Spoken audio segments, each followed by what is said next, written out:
banyak juga yang nanya gitu ke aku, "Kak, kucing aku muntah-muntah. Kenapa ya, Kak, ya?" Gitu kan. "Muntah kuning, Kak, muntah berbusa, Kak," gitu kan. Ada beberapa yang komen masalah kucing yang sempoyongan. Sakit FIP itu katanya kan ada 2 jenis, yang basah sama yang kering.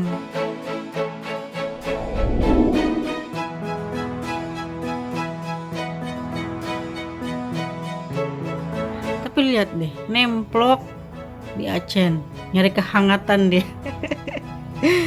Ini kucing nggak tahu siapa ya teman-teman, tapi biasanya kalau kucing baru itu selalu nemplok di acen. Kedinginan tuh dia kedinginan, Cen. Dia pengen dekat kamu, nggak apa-apa. Ya. Terus juga aku mau sedikit berkomentar teman-teman. Bukan komentar sih. Banyak juga yang nanya gitu ke aku, "Kak, kucing aku muntah-muntah.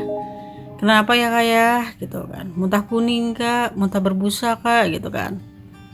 Jadi teman-teman emang musim Januari, Desember, dari mulai Desember sampai mulai Februari itu emang rawan banget buat kucing ya.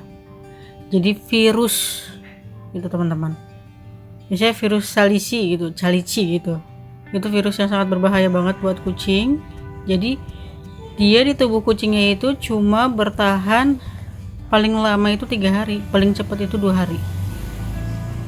Karena aku udah punya beberapa kucing yang mati karena virus ya. Jadi kalau misalnya hari pertama itu ciri-cirinya udah muntah-muntah, nggak mau makan, sebaiknya dibawa ke dokter gitu. Tapi aku juga kemarin kan sempat nanya tuh di beberapa video aku kan ke dokter hewan, kalau muntah-muntah itu kucing dikasihnya ada tuh obatnya. Nanti aku cantumin ya di deskripsi. Dan aku juga sebenarnya bingung juga ya teman-teman, kalau selain ke dokter itu kemana lagi gitu.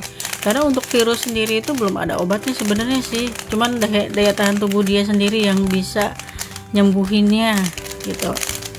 Dan biasanya kalau kucingnya udah terkena virus sekali itu nggak bakal kena lagi, sama halnya dengan sakit cacar mungkin ya kalau di manusia gitu.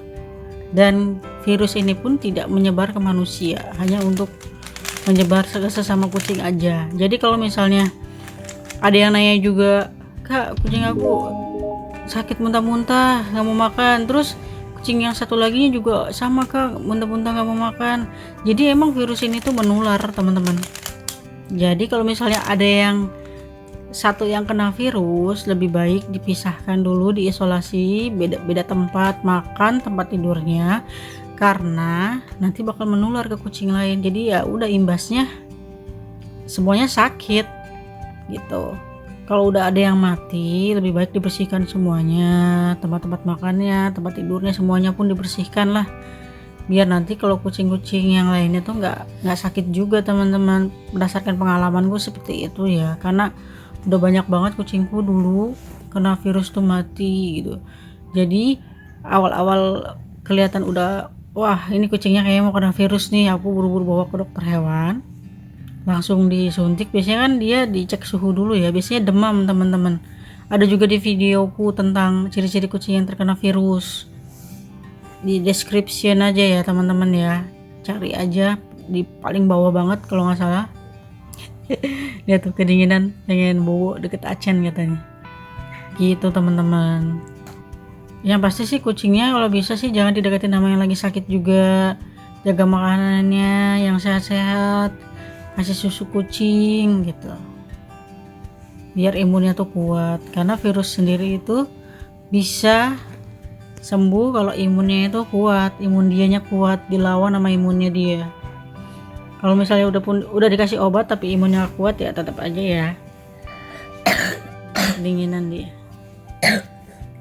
Ini tuh mirip mando, dari warnanya mirip mando.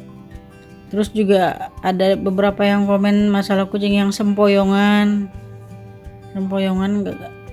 gara-gara belum tahu kenapa. Cuman saranku sih kalau misalnya ada kucing teman-teman yang jalannya sempoyongan itu harus dicek darah dulu, apakah karena dia kekurangan darah atau parasit darah atau ada yang tulang patah atau yang lainnya ya teman-teman.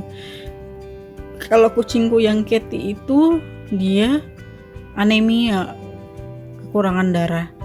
Jadi salah satu obatnya itu ya ditransfusi darah, sedangkan kan di Bogor tuh nggak ada tempat transfusi darah ya, kata dokter hewan yang aku berobat.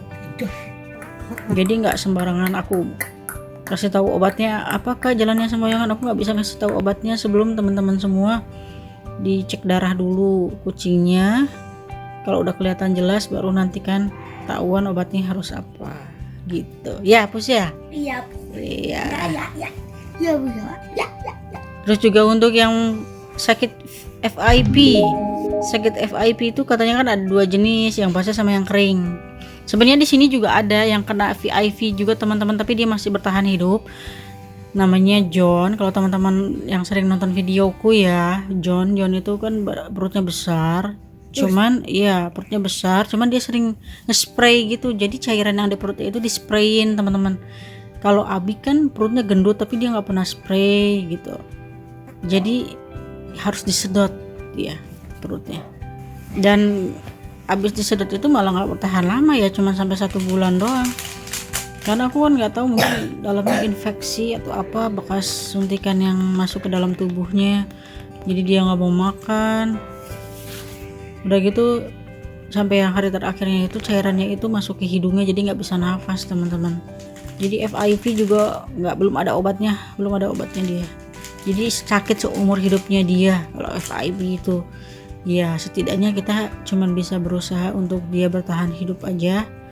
Gimana caranya dia bisa bertahan hidup semampunya dia gitu. Jadi itu aku bisa jawab beberapa pertanyaan dari teman-teman semuanya. Mudah-mudahan membantu ya teman-teman. Nanti kalau misalnya teman-teman mau nanya apa lagi silahkan tulis di bawah. Insya Allah nanti aku jawab semampu aku, sebisa aku berdasarkan pengalamanku ya. Oke teman-teman, jangan lupa di subscribe dulu. See you next video. Bye bye.